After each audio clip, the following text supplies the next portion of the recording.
Naglinis nga ni pala kami dito sa harap ng simbahan. Tag-ulan na rin nga ni kasi kaya pinutol na yung mga puno at mga matataas na halaman. Habang nililinis nga ni nila ang mga kalat doon sa taas, ay ginaipon ranamo ng mga kalat dito sa ilalim. Ay talaga naman. Si Kuya Jobert nga ni pala ang nagputol ng puno ng kalasyosye. Kalasyosye? Kalasyosye kasi yon. Sige bali 2 puno nga talaga yan. Kaso lang hindi ko alam kung ano yung pangalan ng isa. Ay tapos kita dya. Kaya rin nga ni pala pinutol tong punong ito dahil sinisira na rin nga ni ng ugat nito ang pader ng simbahan. Kung nakikita nyo rin nga ni talaga sa may video, wasak na wasak ang pader ni Lastimac. Charis!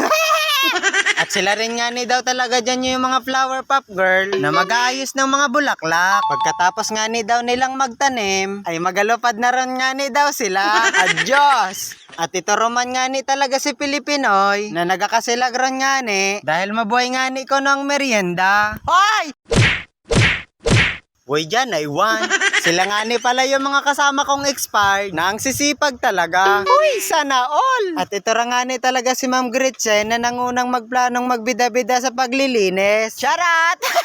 Sobrang sipag nga talaga ng teacher na ito at sobrang bait pa. Siyempre habang kami naglilinis dito sa baba, si Pilipinoy naman ang naglilinis ng pinagkalatan ng mga flower pop girl. Ay talaga naman. At si Rocky Vlog si Destera nga ni talaga ang tagapilak ng mga pinagputulan ng kahoy sa baba. Uy, labog-labogan.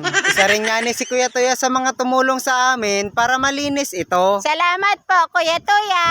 Uy dyan, Iwan. Maraming salamat rin nga ni pala sa mga tumulong para itapon ang mga pinagputulang kahoy sa far away. Maraming salamat nga ni pala kay Kagawad Sotero Inano. Ganon din nga ni pala kay Kagawad Ronel Gayundato. At syempre ganon din sa lahat ng mga barangay officials at sa lahat ng mga barangay tanod. Maraming salamat po! Marakang bata!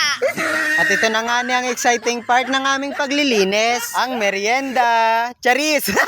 At syempre pinangunahan ron nga ni ng babaeng expired na ito. Parang nagbalik nga ni daw siya sa kanyang pagkabata. At nagkanya-kanyang buhos ron nga ni sila dyan ng kok. Kanina nga ni nung nagtatrabaho pa sila ay nakasimangot na. Pero nung oras na nga ni ng merienda ay sobrang saya na ng kanilang mga muka. Slay!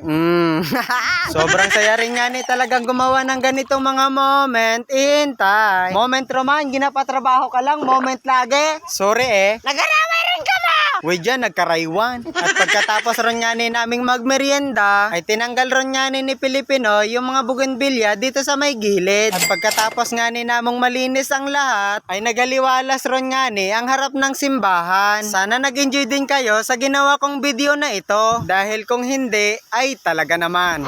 Hanggang dito na lang, bye-bye!